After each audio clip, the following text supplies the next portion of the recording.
request Director Yata Satyanarayana garu to please speak. అందరికీ నమస్కారం. అనాలి టెన్షన్ పడకండి, 2 నిమిషాల్లో ముగించేస్తా. మీరందరూ పారిపోవాలన్న ఆలోచనలో ఉన్నారని తెలుస్తుంది. మీడియా మిత్రులందరికీ నమస్కారం. నిజంగా ఈ సినిమాని ముందు లేపింది మీరే.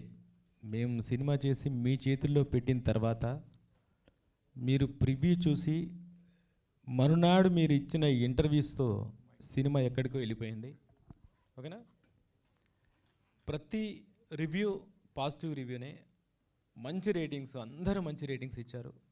ఆ రోజు నుంచి ఈ రోజు వరకు మీడియానే ఈ సినిమాని ముందుకు తీసుకెళ్తుంది. దానికి ఎప్పుడు నా కుటుంబమైన నా మీడియాకి నేను రుణపడి ఉంటాను. తర్వాత మా ప్రొడ్యూసర్ గూడూరు నారాయణ రెడ్డి గారు, నేను వద్దని తప్పించుకుని తిరిగినా సరే ఈ సినిమా చేద్దామని నా ఎంటబడి నన్ను పీల్చి పిప్పి చేసి ఈ సినిమా తీయించి ఈ చరిత్రని ముందు తరాలకు చూపిస్తూ నాకు ఒక జీవితాన్ని ఇచ్చారు. మా రెడ్డి గారికి నేను ఎప్పుడు రుణపడి ఉంటాను. నెక్స్ట్, ఈ సినిమా రిలీజ్ అయిన తర్వాత, రిలీజ్ అవ్వకముందు చాలా ప్రాబ్లమ్స్ వచ్చినాయి, చాలా థ్రెట్స్ వచ్చినాయి, చాలా వార్నింగ్స్ వచ్చినాయి. ఇవన్నీ సెకండరీ. సినిమా రిలీజ్ అయ్యి తెలుగుతో పాటు హిందీలో, మరాఠీలో, మిగతా సౌత్ లాంగ్వేజెస్లో చాలా బాగా వెళ్ళింది. తర్వాత ఆ టైంలో మేము హిందీలో ఒక చిన్న మిస్టేక్ వల్ల ఓటీటీకి లేట్ అయింది. తర్వాత అవార్డ్స్కి అప్లై చేద్దామనుకున్నాం. దాదాపు 18 ఇంటర్నేషనల్ ఫిలిం ఫెస్టివల్స్కి అప్లై చేస్తే 15 ఇంటర్నేషనల్ ఫిలిం ఫెస్టివల్స్కి ఈ సినిమా సెలెక్ట్ అయింది. ఇండియన్ పనోరమా అవార్డు దక్కించుకుంది. IFFI ఇఫీ గోవాలో బెస్ట్ ఇండియా డెబ్యూట్గా నమోదయ్యింది. అక్కడ బెస్ట్ డైరెక్టర్ నామినేట్ అయింది. దాంతోపాటు Ayodhya international festival, Vindhya international festival, cinematic international festival, Visakha international festivals, south Asia international festival, Mysore international festival, Goa IFFI international festivals, తమిజ్ గమని అదొకటి ఏదో ఇంటర్నేషనల్ ఫెస్టివల్స్, చెన్నైది. ఇలా దాదాపు 15 ఫెస్టివల్స్లో నామినేట్ అయింది. 14 ఫెస్టివల్స్లో, అంటే విశాఖ వాళ్ళకి స్క్రీనింగ్ లేదు, 14 ఫెస్టివల్స్లో ఈ సినిమా స్క్రీనింగ్ అయింది.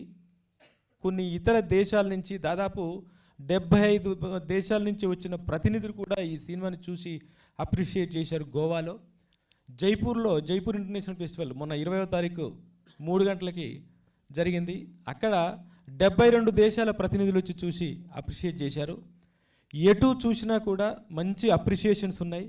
ఇంత పెద్ద స్వాతంత్ర పోరాటం, ఇంత గొప్ప స్వాతంత్ర పోరాటం ఇక్కడ జరిగిందా అని తెలుసుకొని మాట్లాడుతూ ఉన్నారు. శేఖర్ కపూర్ గారు లాంటి పెద్ద మనుషులు కూడా ఆ రోజు మాతో మాట్లాడారు గోవాలో.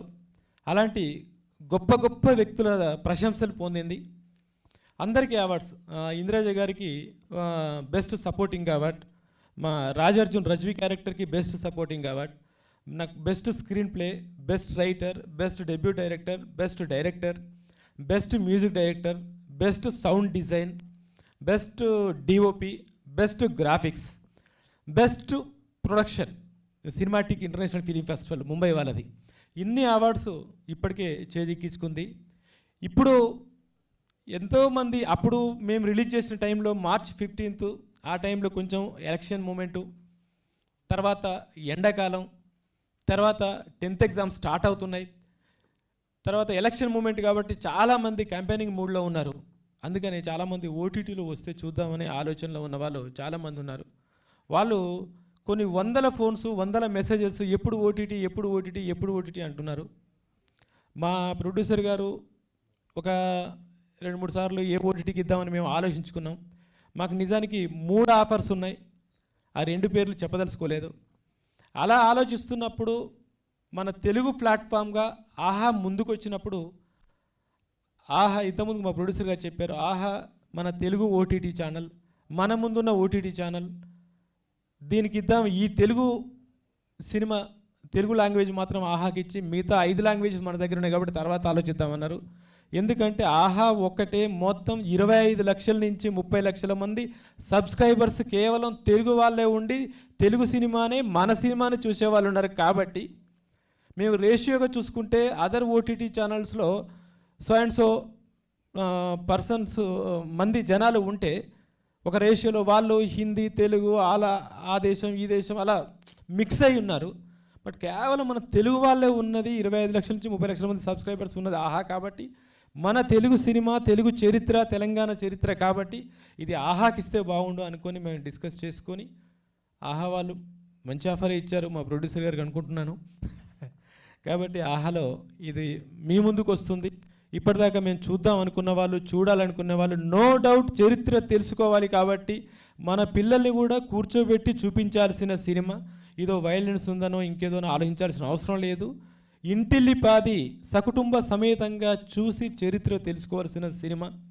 ఆహా ఆల్రెడీ అన్స్టాపబుల్ బాలయ్య బాబు గారితో ఎక్కడికో రేంజ్కి వెళ్ళిపోయింది. ఒక ఫిక్షన్ సినిమాతో, ఒక కమర్షియల్ సినిమాతో, ఒక పీరియాడిక్ సినిమాతో, ఈ సినిమా రజాకార్ సినిమాతో కూడా ఇంకా చాలా జనాల్లోకి వెళ్ళాలని నేను మనస్ఫూర్తిగా కోరుకుంటున్నాను.